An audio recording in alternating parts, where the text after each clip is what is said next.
Good afternoon, everyone, and welcome to the Kennan Institute. My name is Will Pomeranz. I'm Deputy Director here. And just a few housekeeping issues before we get started. First, upcoming events on Tuesday, September 24th at 10 o'clock. We will have a talk on Moldova's unorthodox coalition, the first 100 days, featuring two longtime Moldovan experts, William Hill and Lyndon Allen. And on Wednesday, September 25th at 4 p.m., we will have a book talk by Benjamin Tromley, a former Title VIII scholar here at the Kennan Institute. And his book is entitled Cold War Exiles and the CIA. So just some upcoming events here. But today we're really in for a treat. We are going to be discussing Russia's regional elections that have just occurred. And we have three outstanding commentators and an excellent moderator to discuss these issues. We have Valeriy Solovey, Paneyakh, and Mikhail Vinogradov. And our moderator is Sergei Parhomenko. Just one word, today's event is in Russian. So please take a headset if you haven't taken one already. And I've been told that English is on channel 1 and Russian is on channel 2. So with that, I'm going to turn it over to Sergei and do the further introductions, and to begin our discussion. Thanks so much. Спасибо большое, Will. Thank you very much. I will immediately switch to Russian because our discussion today will be posted at the Kennan Institute website, and our friends and colleagues in Russia will also use this opportunity. I know that Echo Moskvy asked a recording of this talk, so just in case, I'm greeting our audience from Echo Moskvy who are far away in Russia and are with us in spirit.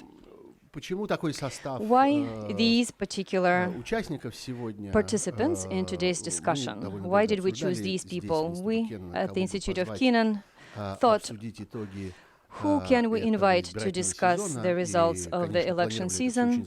And we planned this way ahead of time before we even had any idea about how the dramatic events are going to unfold and how interesting these elections are going to be. We thought that maybe nobody would be interested in these elections, and the Moscow Council elections would be nothing special as usual. And we did not expect such a dramatic turn of events. And nonetheless, as a result, I'm very glad that these particular three people are here with us today, and they will be discussing these events because these three people represent very different viewpoints. Professor Solovey is very popular among Russian journalists and correspondents for Western news outlets. He can make sudden predictions, and he became well known. As a journalist, I remember this. He became well known overnight. He basically woke up famous when the head of President Putin's administration was appointed Anton Weiner. And only one person, Professor Solovey, who several days before said that Anton Weiner is going to be the head of Putin's administration. Nobody even heard of him before. Nobody knew where that man even came from. But Professor Solovey had his ways. And ever since then, we treat his predictions very seriously. Sometimes they come true, sometimes not, and we'll talk about that.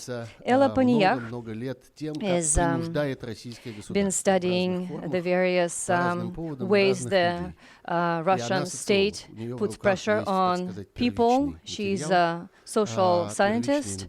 She has a lot of empirical observations and knowledge, and she is very valuable to us for this.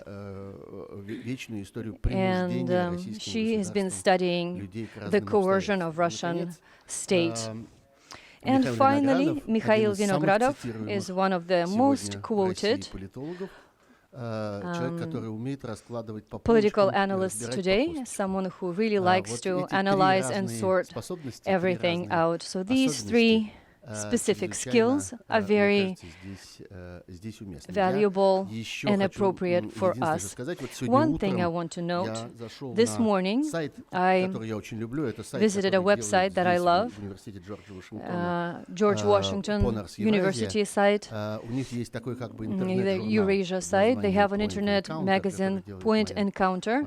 My Moscow colleague Masha Litman is curating it, and they published a very large interview with Vinogradov, which is very interesting. I highly recommend you read it.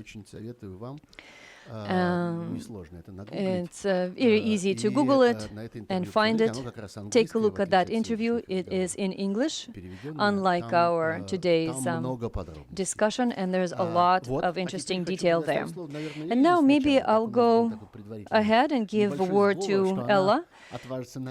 We agreed that she's the brave one, and she will get us started. And then the rest of the time we will split in half and give the second half to you for questions and answers. Hello.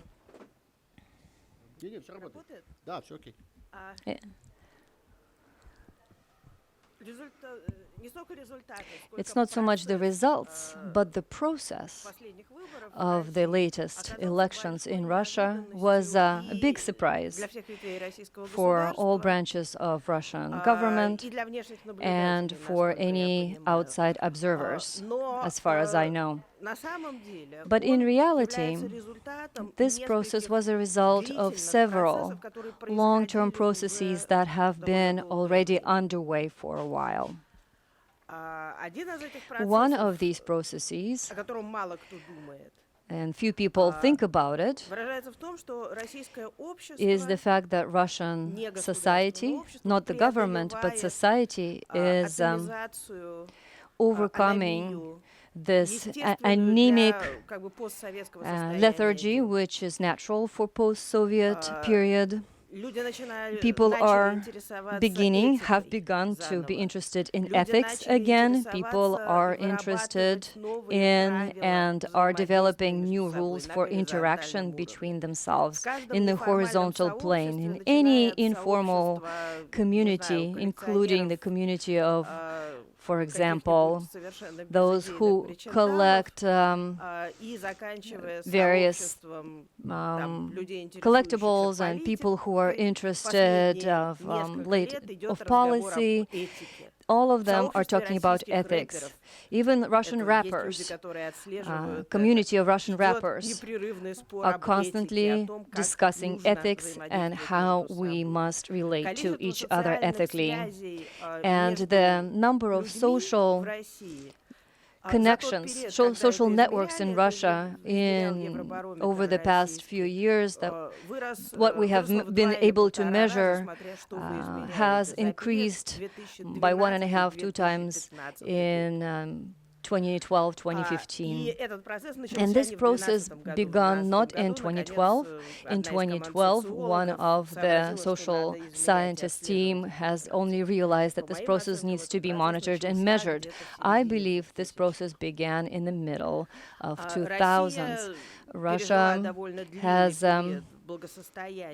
experienced a long period of prosperity and stability, and the society was using that time to grow a social matrix. Russian society is much more unified, not very cynical so much as it was before, and it's interested in survival. People who were survivalists are now interested in their individual expression and pursuits. And people who already had individualistic values are now beginning to think about collective solidarity, common actions, common good, the kinds of post-industrial values of the developed world. And people are discussing the types of issues which which, with some degree of condescension, sometimes are being called first world problems. But whether you make fun of them or not, those are the kinds of problems that are not of a concern to a society that is lagging behind, that is depressed. For example, Me Too campaign was covered just as widely as it was in the Western countries. And then another movement followed in the Russian internet, Russian language internet. It started in Ukraine, but it spread to the Russian internet. And that movement, using basically the same method as the Me Too movement, is talking about things that are more closer to heart of Russian women, which is gender problems. So Russian society is becoming more integrated, more homogeneous, more modern, more progressive, and more capable of cooperation. And of course, the internet and social networks are helping with that. And the experience of collective action in social networks has been helping with that. Infrastructure of modern economics and social life, where the government does not obstruct it, begins to flourish and thrive. So these are the changes we are seeing in Russian society. What is happening with the Russian state, meanwhile? The Russian state more and more is consolidating its isolation from society. And I would say it is degrading to some degree, because more and more the security forces are having an effect on what's happening in the civil realm, and also the inter-elite struggle is contributing to this. So feedback is getting worse, understanding is less, and resources are also lacking. Lack of financing because of the economic crisis and economic stagnation of the past few years has led to the fact that the government has less resources to compensate for its deficits, and it cannot quite flush money into solutions of problems and just buy off people who are causing it some inconvenience. So these two merging processes, and they're moving towards each other, has led to the fact that wide percentage of Russian populations, not elites, not radicals, not highly politicized, narrow stratum of society, but the upper crust of urban areas is becoming less and less satisfied with the Russian government, with the Russian state in its wide understanding, but also locally with the state of schools. Of course, people who are unhappy with schools are much more numerous than people who are unhappy with elections, but when you try to set your kids up in schools, you understand that it is a systemic problem, not necessarily a local problem, because Russian education is a statewide endeavor, and a local school cannot be fixed by re-electing school board. So there are a lot of faults of the system, top down, not necessarily from administration of the president, but from the Department of Education. And also prosecutor can come, audit everything, and put behind bars half of the people. So everybody is afraid of this criminal persecution, unfounded, and this leads to lack of responsibility and lack of faith in the government, and everybody thinks that they're going to be left behind. And also, everything that people do, any kind of formal activity, is questioned. Everything's kind of formally on paper, but is different in reality. So when people become more active and better coordinated and are more concerned with the modern issues, this begins to be more and more threatening to the government, just in everyday life even, and gradually, or rather gets in the way of the common life of common people, and this becomes converted into political protest. So whoever doesn't want to go to the protests then goes to vote, and vote.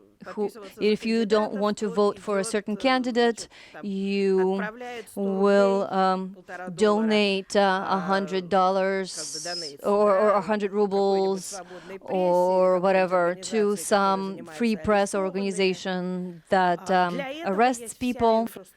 There's infrastructure for that.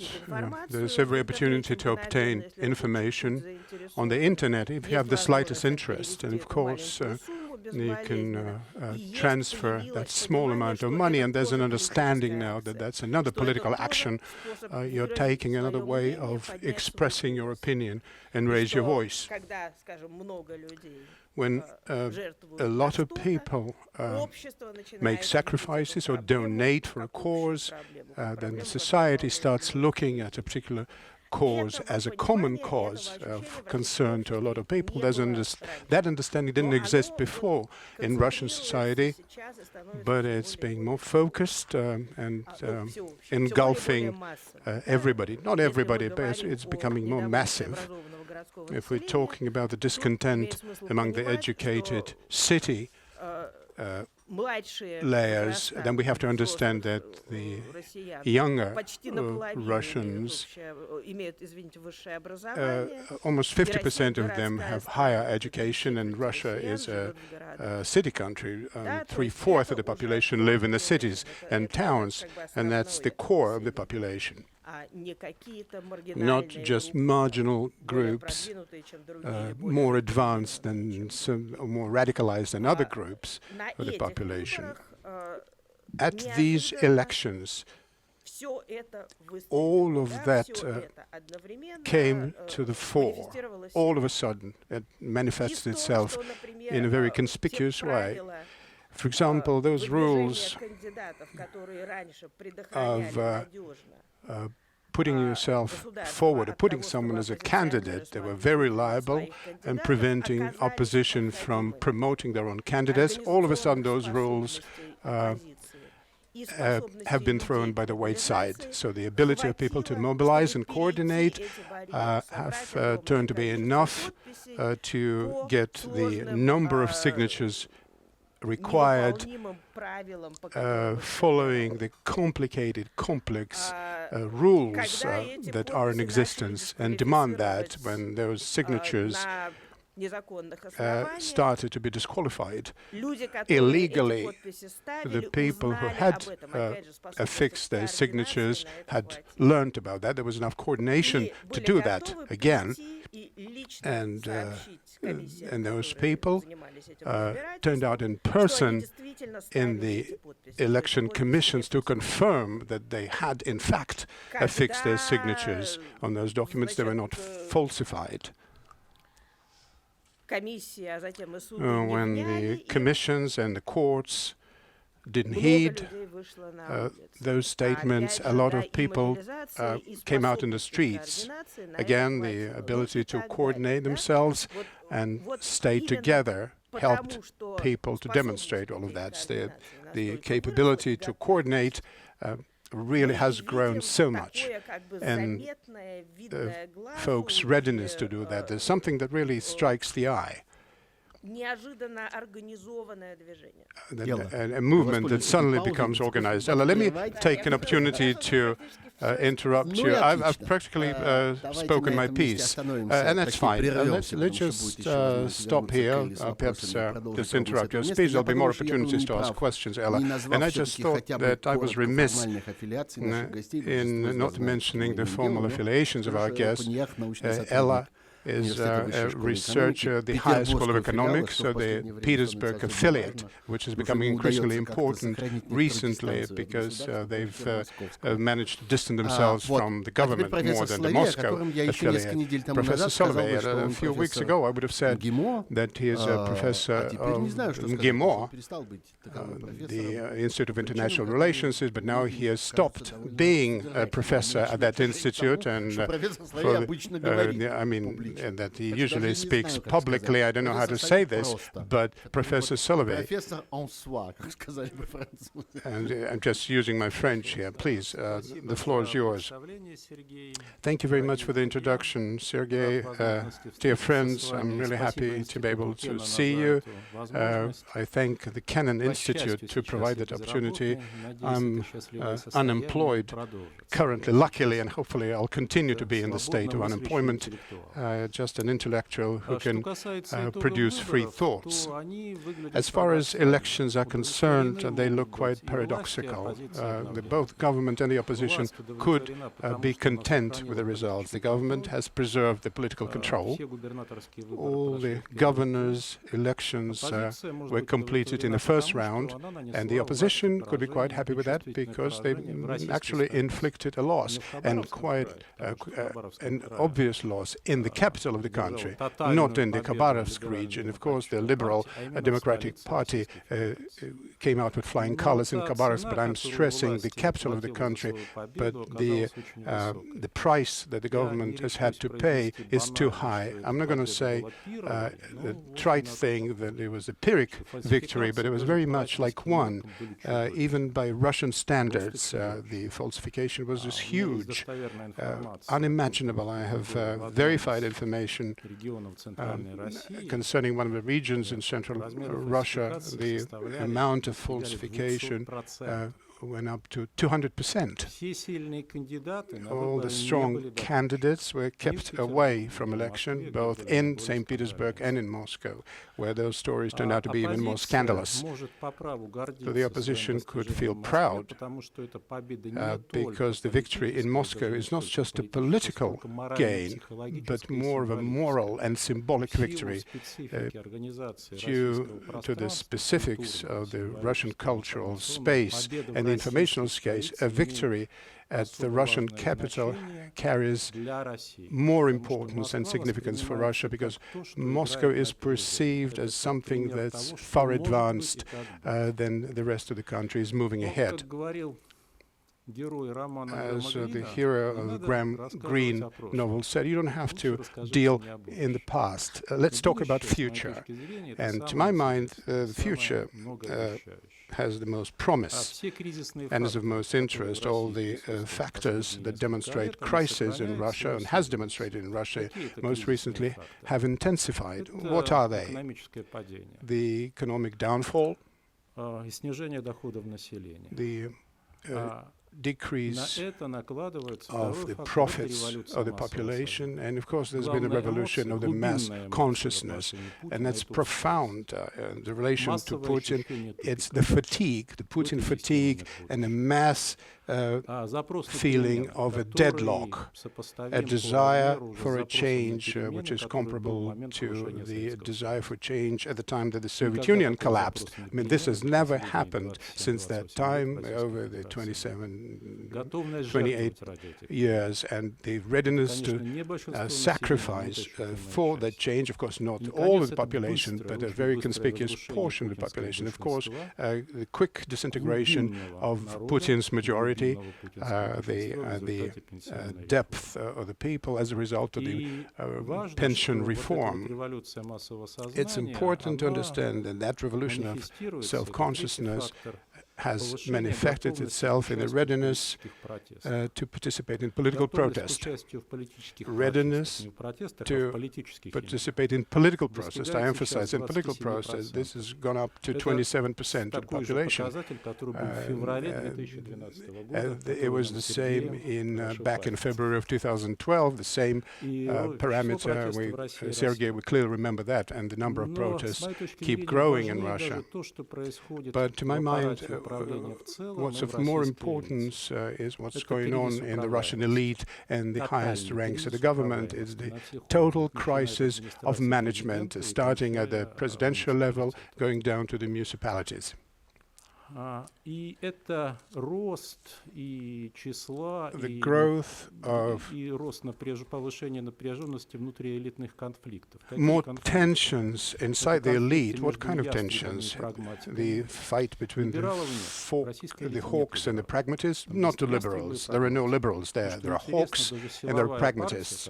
And the power party, that's always been considered hawks, has been split inside too, also split into hawks and pragmatists. If you take a look at Mr. Chemizov's statement, that's a power structure representative statement, but of course he's a pragmatist. It's a conflict that has been intensified between different clans and various clans for resources. Those are fights between the regional groupings and the national groups over businesses, and of course the age conflict between the different layers of those elites. Perhaps the most important factor of crisis is the personal profile of President Putin. He is not particularly interested in home politics, and the information he keeps getting from what's going on inside the country is quite bizarre. It's far from being adequate.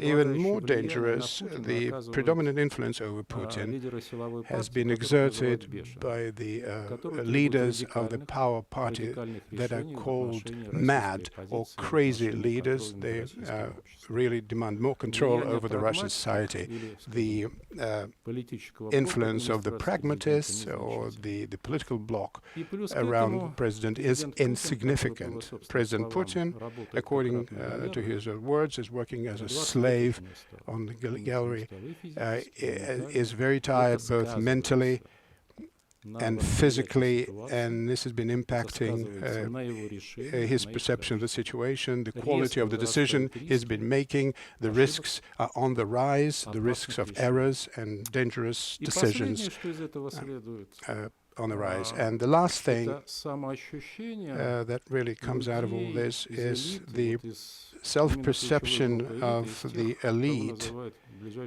those who are the closest surroundings around Putin. I always consider myself to be an alarmist, and just a couple of days ago I all of a sudden discovered that I was an optimist compared to those people. When those people refer to the future, they mostly talk about a catastrophe. Of course they talk about their own catastrophe and disaster, not the country, but of course their own future. That's in their own assessment is of catastrophic proportions, and if you get them going talking about that, they keep referring to a national political crisis, and I think there's a high probability of that crisis in the country. One of the models is the Moscow political crisis in July and August. In Moscow, it wasn't provoked by the opposition. The opposition was pressed down very hard by very cruel and thoughtless Russian law. But it was actually instigated by the stupidity and ruthlessness of the government itself. The ruthlessness and the stupidity will grow, will increase in the future. I absolutely agree with Ella when she said that the quality of the Russian society itself has changed. I already attempted to mention that society is ready to resist. It aspires after change, and that really alters the situation compared to what happened in 2012. Not just the city layers, not just the middle person wants that change. The entire Russia wants that change, although they may not know exactly what kind of change they strive for, but they do want their change, really. And you know, I have a reputation for making forecasts, and with very high probability and even confidence, I could state that by 2022, there's going to be a cardinal change in Russia, in the politics of Russia, and it's going to start changing very quickly. Nobody has expected that. Спасибо большое, профессор Валерий Соловей и Mikhail Thank you Vinogradov, so much, глава Professor фонда Solovey, Mikhail «Петербургская Vinogradov, политика», создатель, как я понимаю. the head of the foundation, Ну, Petersburg во всяком случае, он Politics, и есть one фонд of the «Петербургская heads, политика» one на of the публике. creators. Для Anyway, журналистов, прошу вас. please. Thank you very much for inviting me to speak today before you. The subject of regional elections, of course, and I would, of course, can take a long time talking about the difference between regions, between Sakhalin and Kurgan, but I think that our audience maybe is more interested in the context and the possible consequences rather than regional specifics, although if you're interested in that, please let me know. The main important part to note is that these elections took place during the declining ratings of the current government, and this is the fifth such decline. The first four were rather interesting as well, and I would like to talk about those. So the first decline in 2004-2005 after monetization of benefits, according to the Fund for Public Opinion, the rating of Putin since January 2004 to January 2005 dropped from 71 to 41%. The second such decline went during the change between Putin and Medvedev, when his rating from 70% dropped to 44% in 2012. And the third decline, the third dip, after the Putin-Medvedev change was reversed from 54 to 43%, and then after the Crimea annexation, it dropped in the 15-16 again, and current drop in popularity. And December, if we look at December 17, he had 79%. Now he has 44% approval rating. And this also relates to United Russia rating, which dropped from 51 to 31%. Excuse me for all the statistics, but it's rare, an opportunity to compare them like this. So if we look at, if we want to summarize the elections, what kind of success of the authorities can I point out? First of all, I think the authority and the government is rather strong. It's not indefinite, but I think over the past few years, if we don't consider Russia, it did not weaken. But if we look at regional elections, the government, of course, thinks it succeeded there and is overcoming well the crisis of 17-18.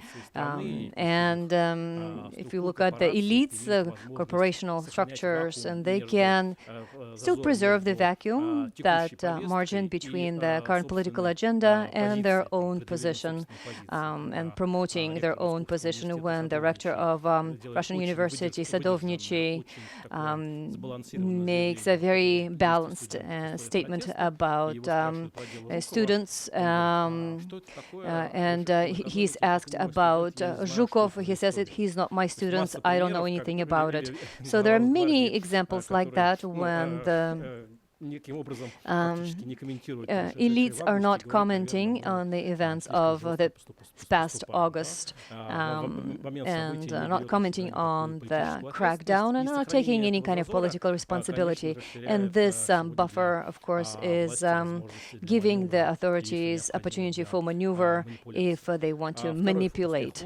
And the second success of the government is the lackluster interest of citizens to the results of the elections, to their validity, to the turnout.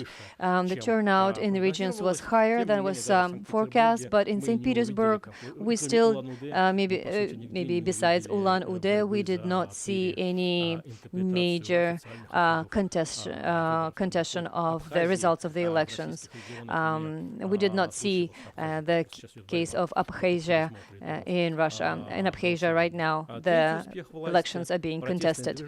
And the protests are still not don't have their own strategy, their own agenda. It's not consolidated. It has the agenda of the authorities. The government is giving it the agenda, the arrests, the elections, and so that means that the government can still control the agenda. Besides the government, I'm also going to talk about the other side. Of course, preservation and amassing of the dissatisfaction of the citizens that aims to overcome this divide between the nominal political procedures and the real political procedures, the dissatisfaction of the voters with the current situation and the feeling of historical dead end. And of course, we're talking about regular people, not about politicians who like to talk about this all the time. And the political agenda that the government is producing is not very interesting, not very relevant to very highly politicized citizens. And finally, the smart vote victory in Moscow. And this was rather heartening. We saw that elections really split Moscow in half during crises, be that Golunov's case or Ustinov's case. Those public figures were the only ones. Nobody spoke on behalf of the authorities. So we saw this vacuum, or this in the government when the situation really required some kind of commenting.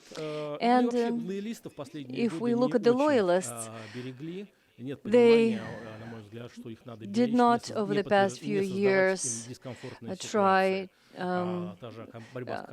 they did not really try to fight with corruption. They did not try and say anything about the arrests and the corruption because they were not willing to question their loyalty and did not want to question what the government was saying about the fact that the officials are not all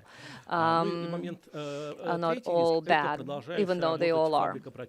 And of course, the protest agenda continues to generate new subjects, new moral mobilization of the protest movement.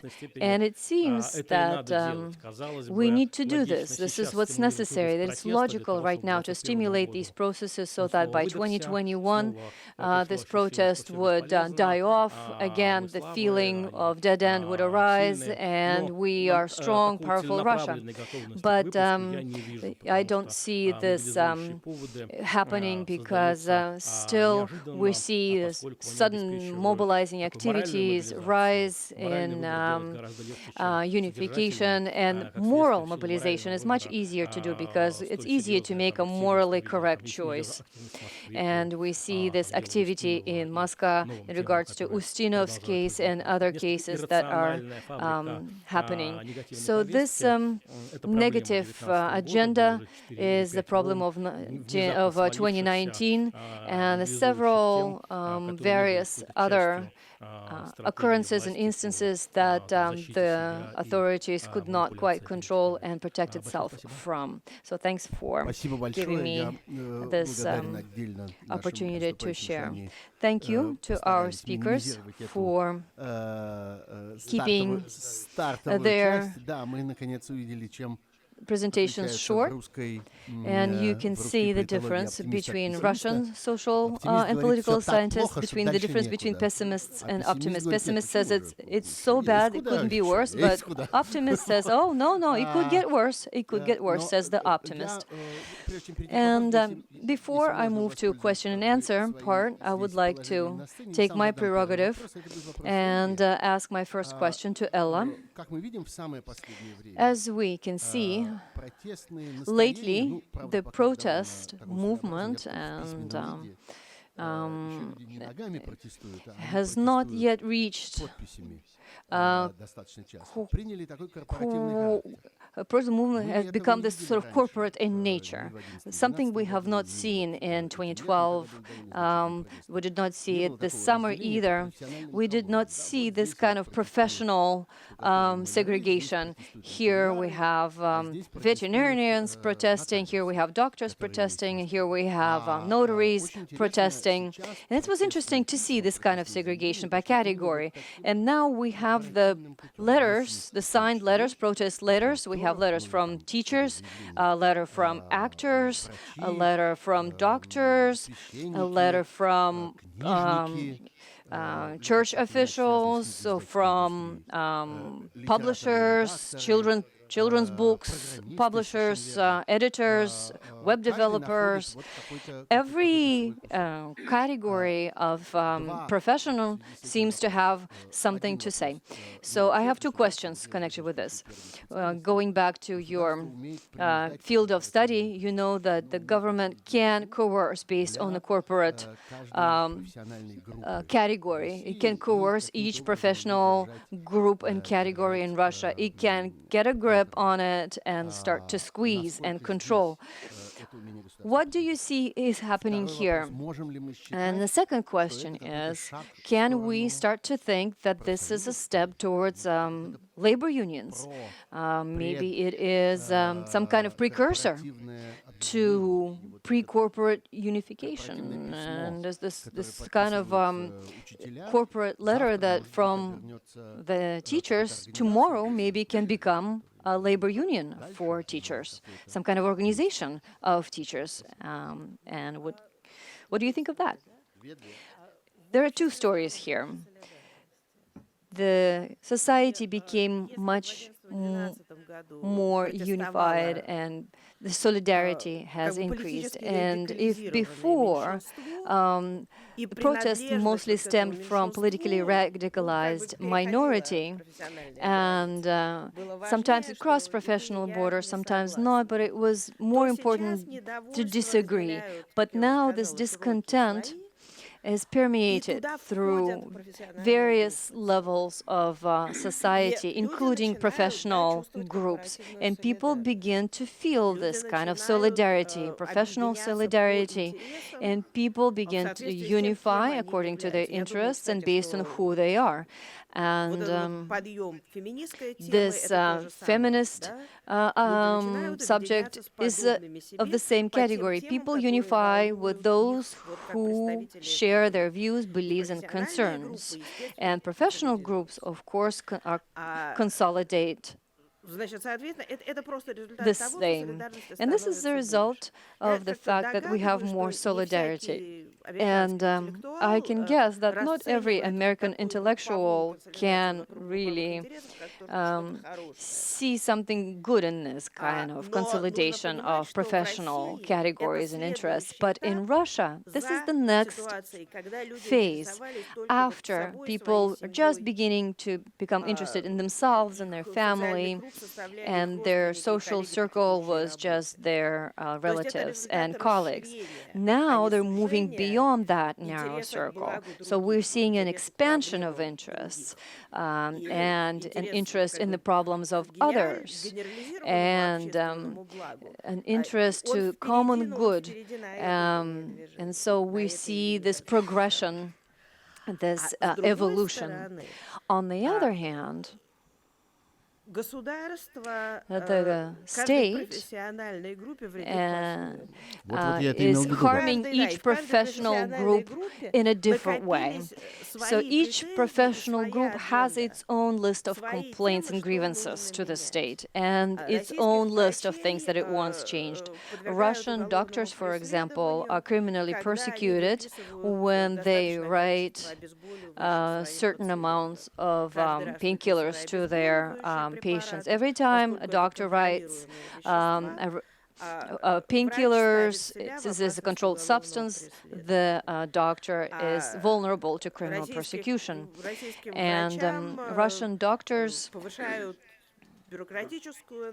also facing more bureaucratic tape and just more burden because they are overloaded with work. They have to see too many patients, and this, of course, is very difficult for them, but also threatens their professional dignity because they cannot give equal attention to everyone. Other professional groups have different lists of complaints and grievances, but specific to them, and government bureaucracy and government proclivity to solve all problems through criminal prosecution leads to the fact that we have this rather specific list of problems for each professional group. And so we have these reasons against what they're consolidating and why they're consolidating. Could we say that the doctor's letter signed in support of Ms. Ustinov, could that be considered the first step towards unifying the doctors into one group? Not the first step. Before that, there was another support in support from doctors that have been persecuted for non-political reasons, just as part of their medical practices. There was outside that professional milieu, but they united them, and the people who've signed a couple of those letters find it easy to sign more letters to support a more common cause. I understand. Could I say something? Just a short addition. I think there's a sort of a neurotic problem that follows each of the professional groups. Think about the Ustinov's case. I just Googled that. Pavel Ustinov was in 4 movies. 2 are still being made, 1 episode, and then the film Morozovy. Nobody has ever heard about it, right? So that's the cinematographic figures. He's not very famous. He's not a celebrity. He's not a symbol of repressions brought down on movie makers. But of course, there's neurosis in each of those groups. You mentioned the doctors already very justly. They have claims against the law enforcement agency, and of course, these people mobilize within their professional groups in order to take political action. Although they remain skeptical, they may feel that politics have been prohibited in the country, and they find that common language, professional language to speak. But of course, as far as actors are concerned, there was the Serebrennikov case before that. Of course, there was some political fabric to it, but of course a very famous movie director, was charged for mostly economic reasons, completely false, by the way. And of course that brought people together, and our society is keeping it up. But of course there was less support for Serebrennikov at that time. It's not just the irritation, but the public support expressed was less than now. Of course, there's paradox here. Of course, we would like to ask questions. We have about 40 minutes to go. Yes, you're the first one, but please introduce yourself and just try to formulate the question, not just a long observation. Thank you very much for this very interesting conversation, very constructive. Maxim Kolentenko, National Fund in Support of Democracy. Ella, here's a question. You just pointed out that it's easier to bring about political action in Russia at all levels. The political action is accessible to people at all levels, and mostly due to the internet access that everybody has. In response to that, the government has plans to create their own internet, a sovereign internet, and in case they need it, they could turn off internet in parts in a particular city or in a region. Do you think it's going to really happen, and what kind of impact it's going to make on the ability of the people to mobilize and create political organizations?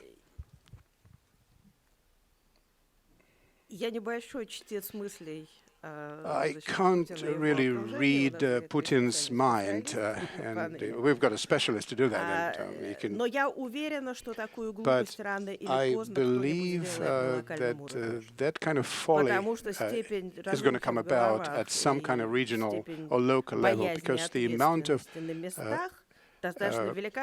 disaster and ruin in people's head, and their lack of responsibility, their fear of responsibility, all of that is surely going to bring that about. And of course, the government would like to control the internet in a bigger way, and of course, they're going to do that, and there'll be more reprisals against those who use the internet. Of course, the internet is very vulnerable in terms of criminal prosecution. Law enforcement likes to go after what has been documented, what you can find proof of. It's easy to go after concrete, specific circumstances than otherwise, respond to some false accusations or facts.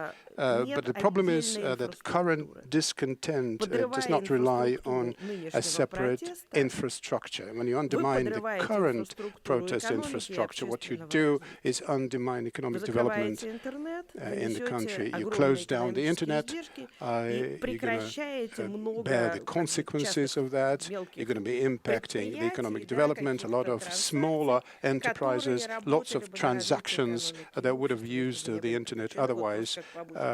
It's going to be just a side effect, impacting everybody. That's going to engulf all the parts of the internet. You can't really close down a portion of internet without doing this to the whole system. I think you had your own ideas.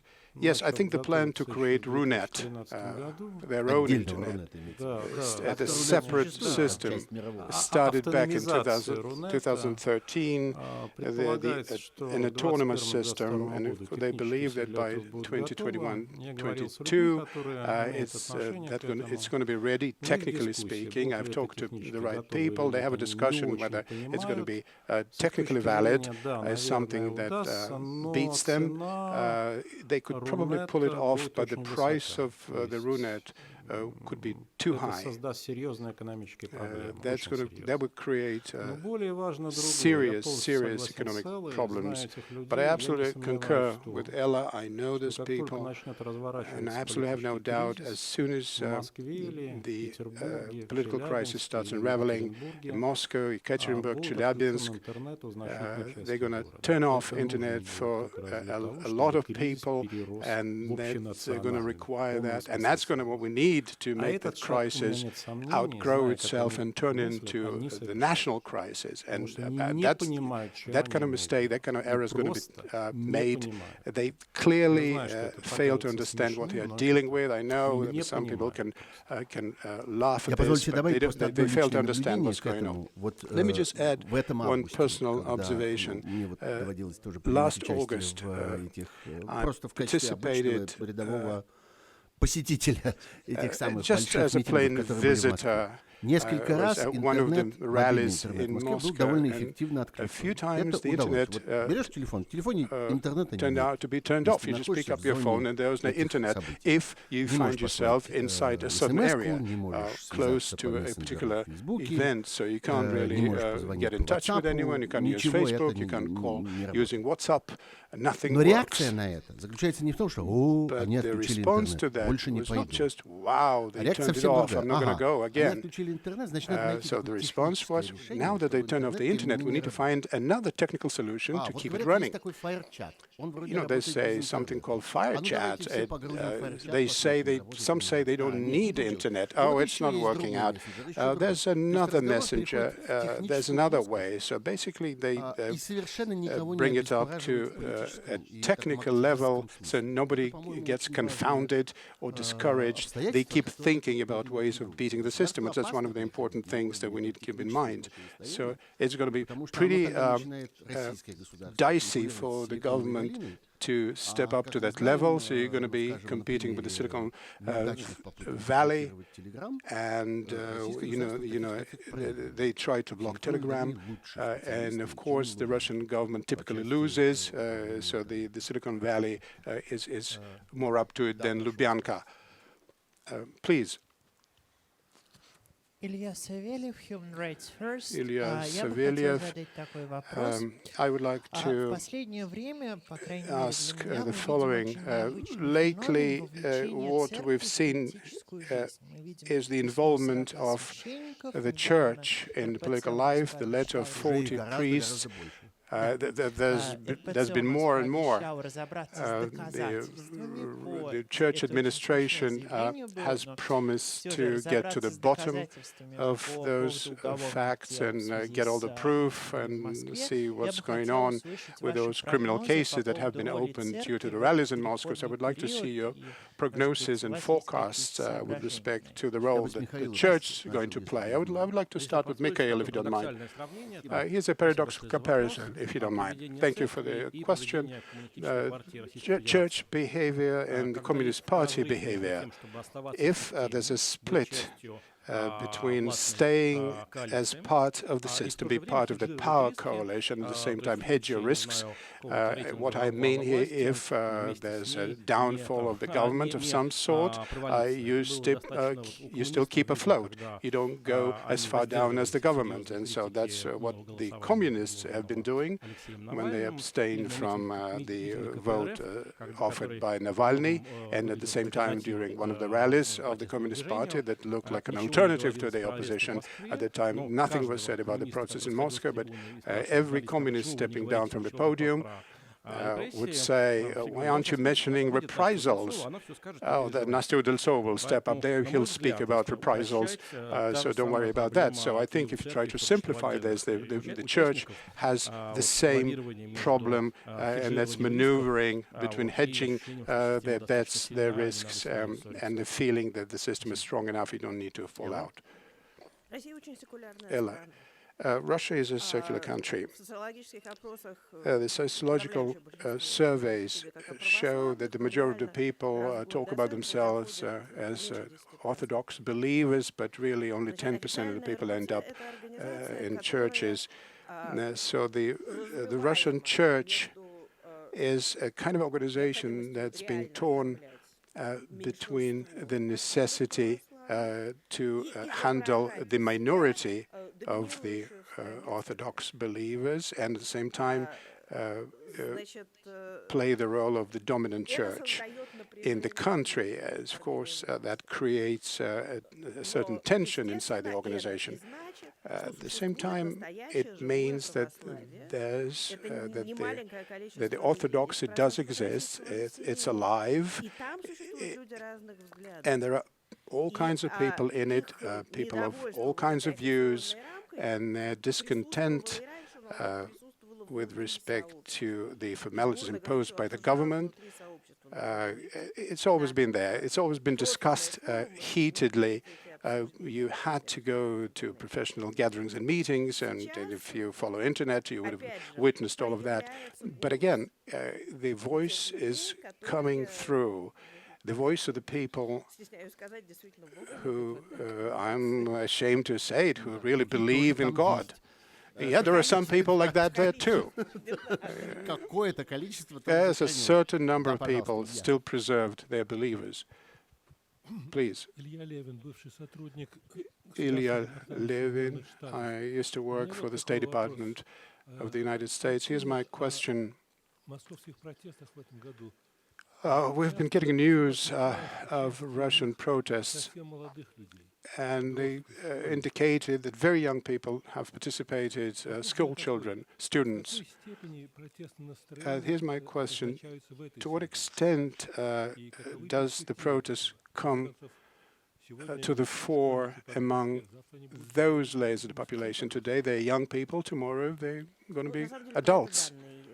There's very specific data. Research shows that particular protest is not particularly younger than the previous ones. Young people have been represented more than other layers in the street process, but that's normal if you compare with the situation at the end of the 80s and the 90s. when very few young people turned out in the streets, and students were not there, but more adults and grown-ups. But it's not. I don't have an explanation for that. But maybe there was just post-Soviet society's specific feature. But it's normal that young people exist and they participate. So about the same number of young people participated in 2012. Please, the share of participants younger than 25 was 30%.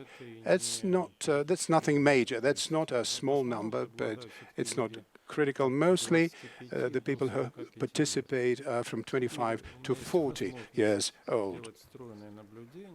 I can observe my son, and he's 17.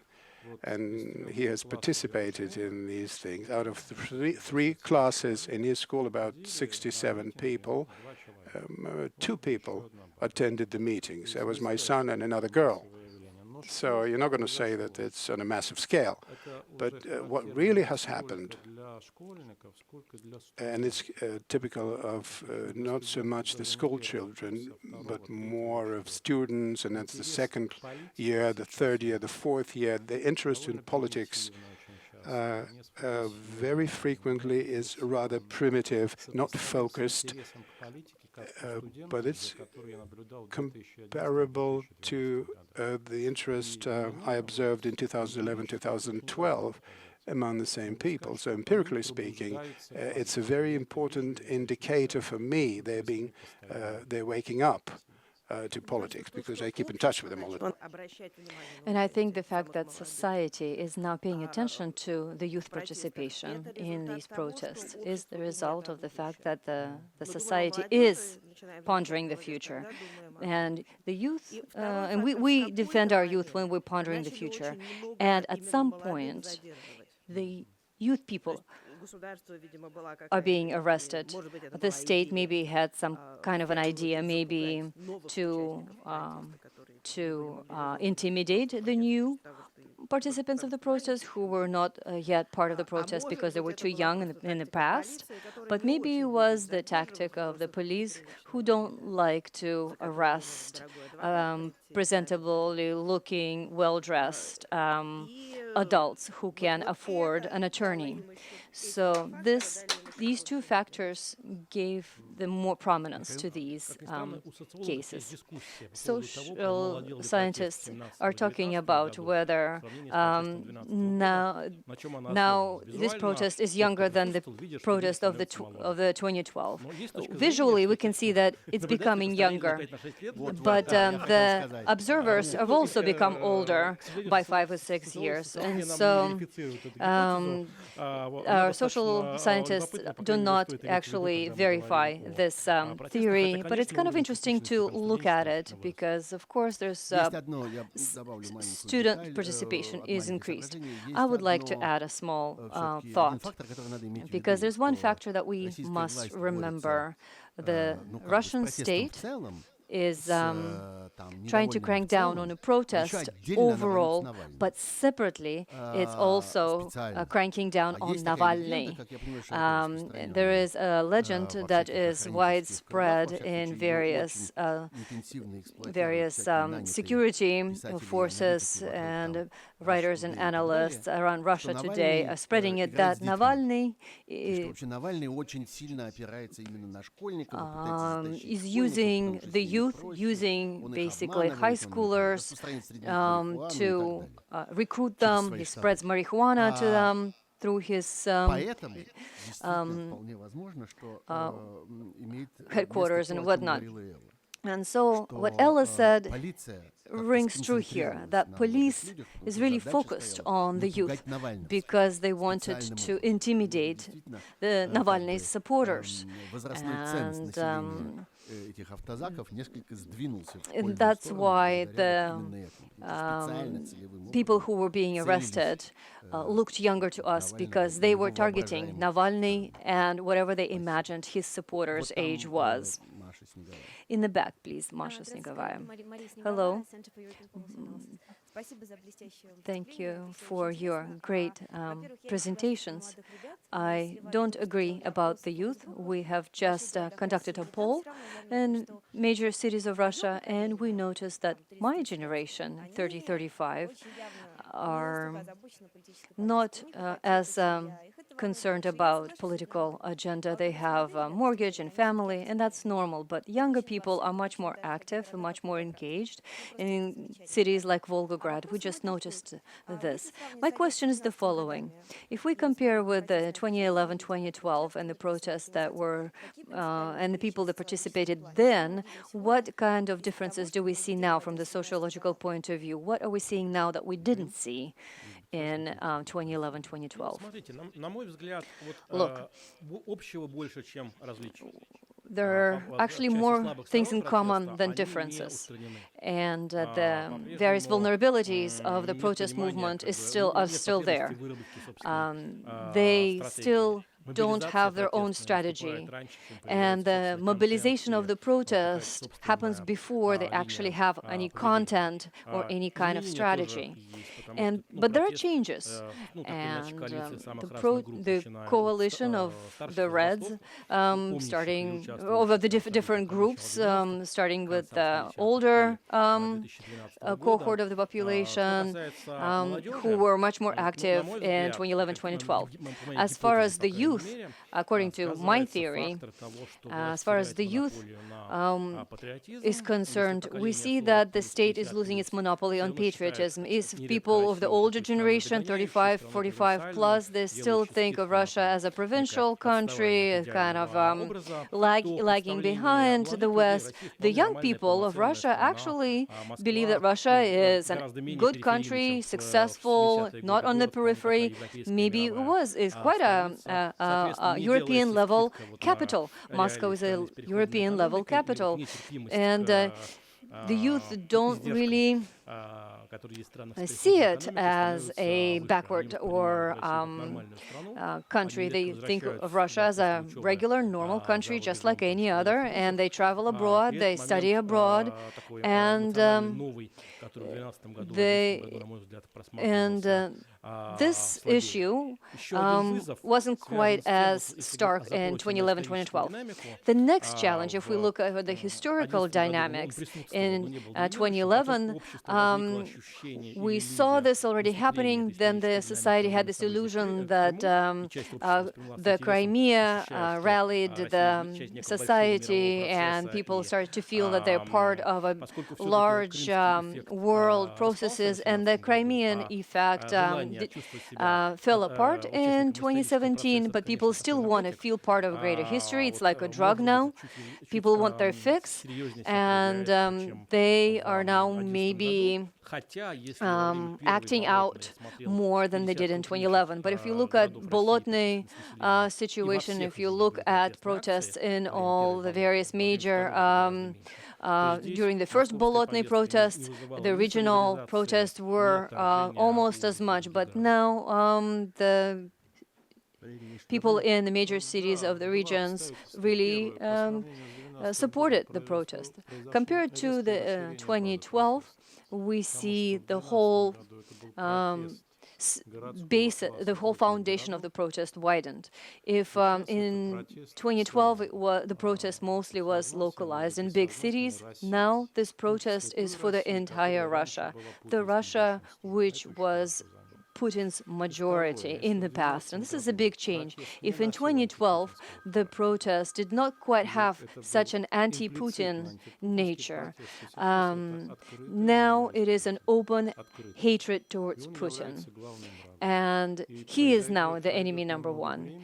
And in a short period of time, maybe 6 to 18 months, when it will be stated openly. Right now, people are still don't dare to say it out loud, but they already feel it, the majority, not just the middle class of the urban areas, but also the Russian poor, the Russian impoverished, they are against Putin now.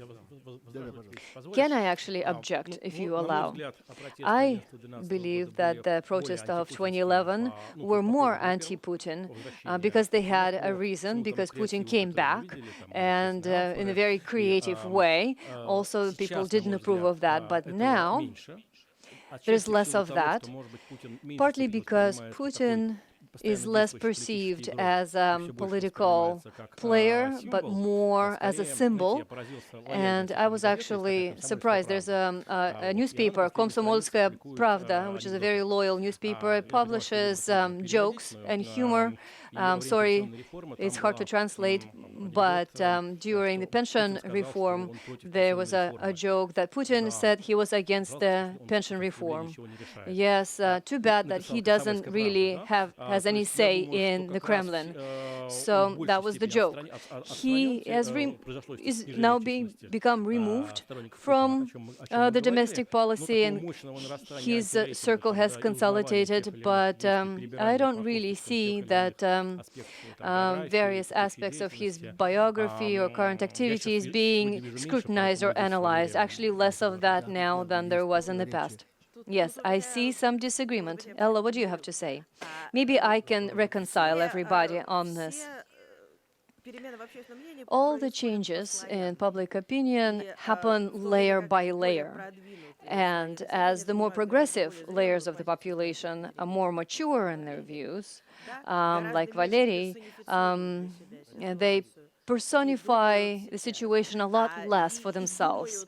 And they think more about the system rather than the person. They think about the political organization of the country more than they think about the person that is at the helm. But those who are just starting to ponder Putin's system and are starting to ponder how they're going to criticize the current situation, they actually begin to personify what they don't like about the current system. And Putin is the personification for them. So somewhere where people are only just beginning to feel the discontent, there we see the personification, because that's what they're looking at. They're looking at his personality, not at the system. But those people who are much more self-aware, who are more active in the protest, or who are at least donating money for the protests, they have a wider political view.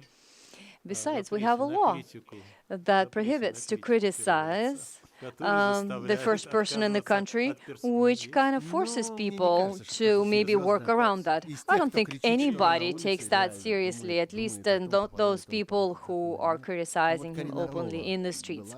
Karina Orlova, I think, wanted to ask a question.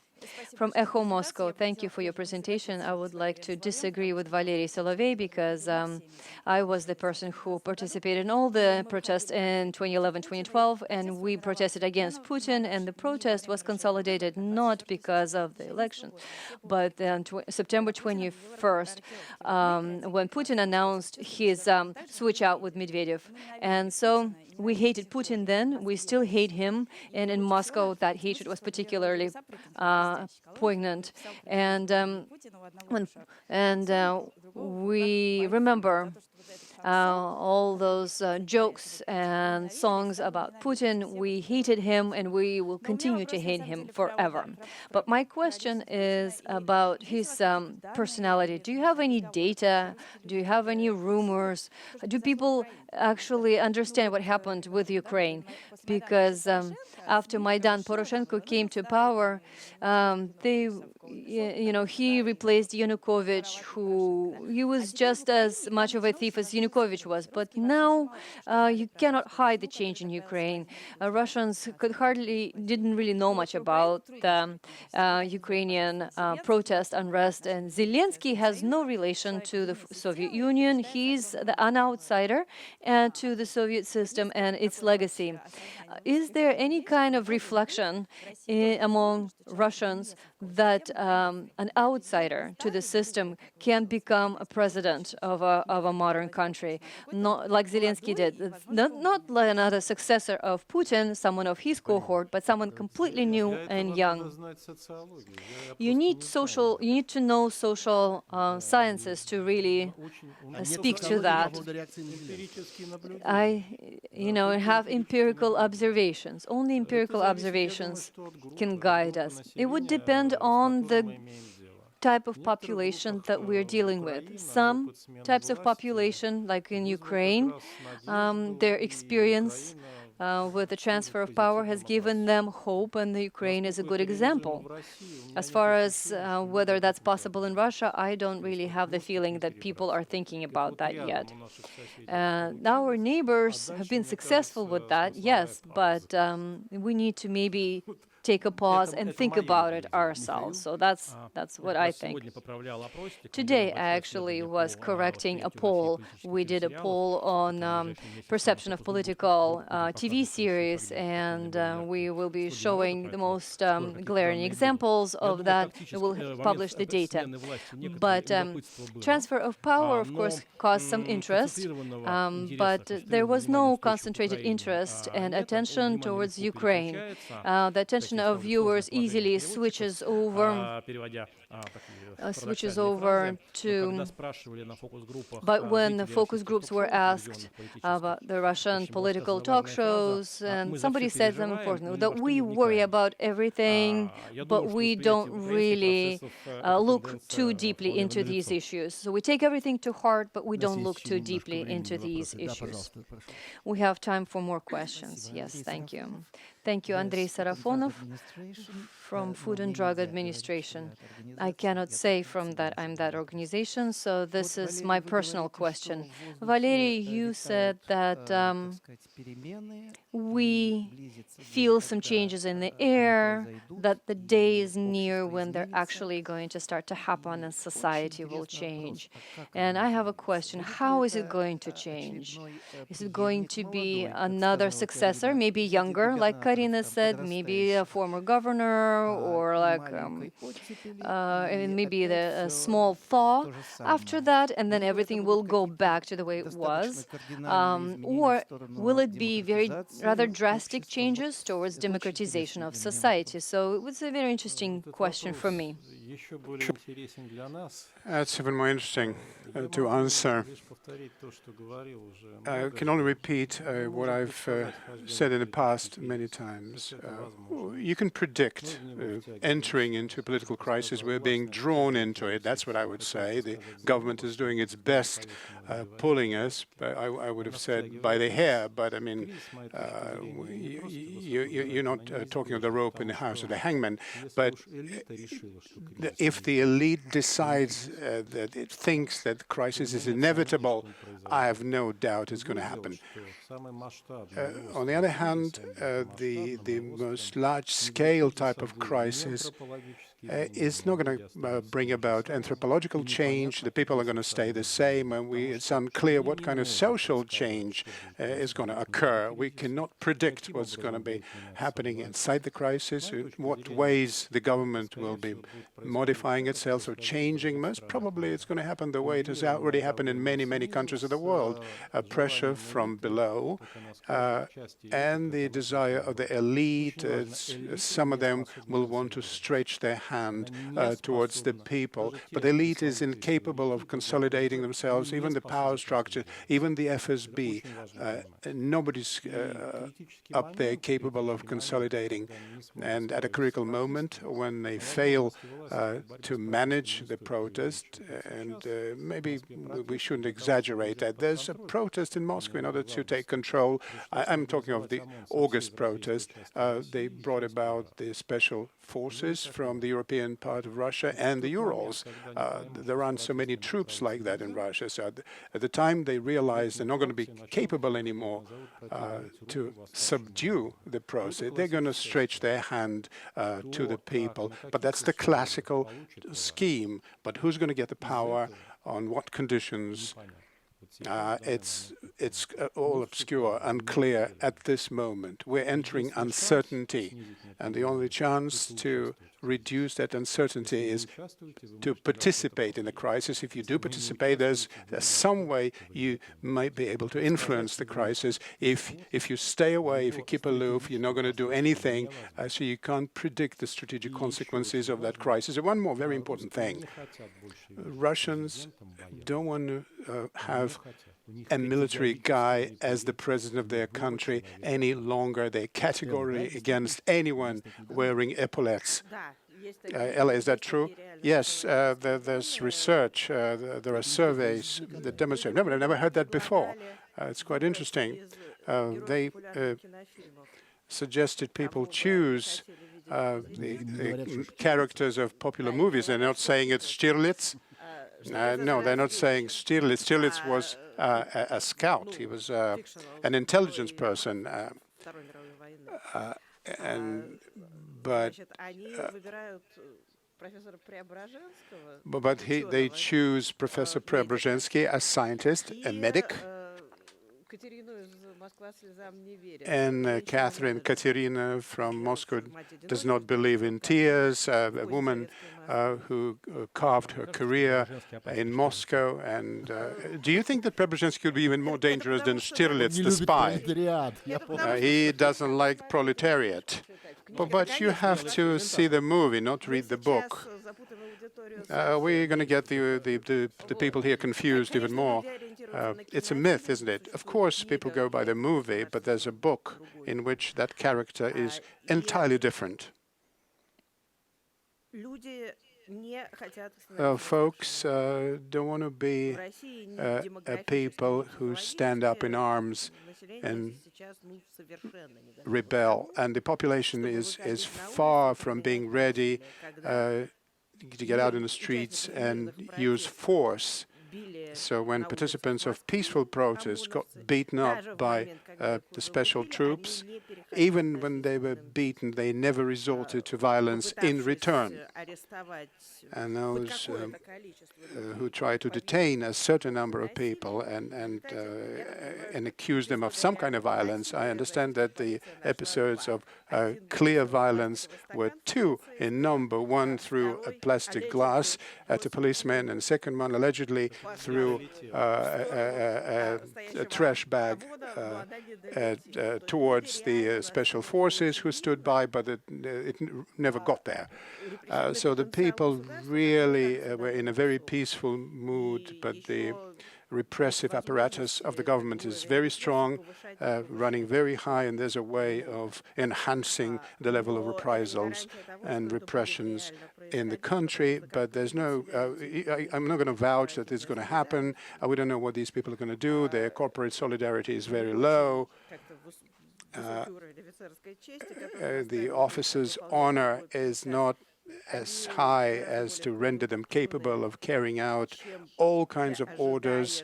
They're more corrupt, so to speak. They're more oriented towards their own profit or benefits. Well, if you go back to, so if we talk about if you want to steal something and pass for your own idea, if you're talking about what the society needs, the sociologists make a joke. We don't want any change, but we can't go on like this anymore. I think we have time for two more questions. I saw a hand over there. Spencer Oliver, I'm a global fellow at the Woodrow Wilson Center. Ella said that the police didn't want to arrest people who looked like they could afford a lawyer. Does that imply that a protester that's arrested who could afford a lawyer could expect fair treatment in the courts? Not exactly fair treatment, but first... Элла, пожалуйста, по-русски, да. Не столько, не то чтобы уж совсем. Not so much the clear legal relationship in court, but there's more transparency in courts, and that's really makes them uncomfortable at all the previous stages of this. There may be a good lawyer who will write a complaint against an investigator. There's some chance that a good lawyer will publicize some facts of pressure if you can afford to hire a lawyer. I mean, in most cases, it's the government who appoint lawyers and then typically work together with the investigation. So if you do have a real private lawyer, then most probably they're not going to pressurize you when you're arrested. The lawyer will provide all the information and describing your situation, and that makes you a very uncomfortable target for the government. Somebody who they don't feel certain you're the right person to be confronted with. They try to deal with people who are more defenseless, they think. But there are many other cases we've seen academicians detained in those police cars, vehicles. There were business people and journalists, quite famous, quite known people. It happens in many different ways. But they try to pull them out of those police stations eventually. But there's another addition. Sometimes there's defense without any reason. Ustinov's case, which is going to have a happy ending, when he was informed that you're very much like Golunov's case, that Ustinov asked, who is Golunov? Natalia Rostova, the last row. Thank you very much. I'm a journalist and researcher. I can't contain myself and ask you the following. 400 psychologists signed a letter. Psychologists? Why do you think psychologists are worse than anyone else? But I understand what you're saying. You adamantly against the idea that there may be a revolutionary way to change what's going on there. You seem to exclude it completely. So do you think the government will yield and head some of the protests? We've seen some elements of joint action. We've seen some of the political analysts, and particularly who deal with propaganda, they change their colors immediately. We talked about lawyers.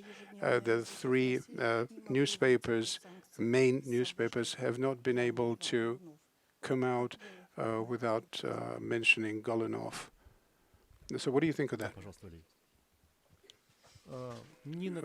Valeriy, I don't think the government is going to yield in any way. That's absolutely precluded from happening. You need to have at least some idea of the kind of people Putin trusts, the people he relies on, and have some idea of their outlook and their views of the world. No concessions are going to be possible, because a concession means weakness.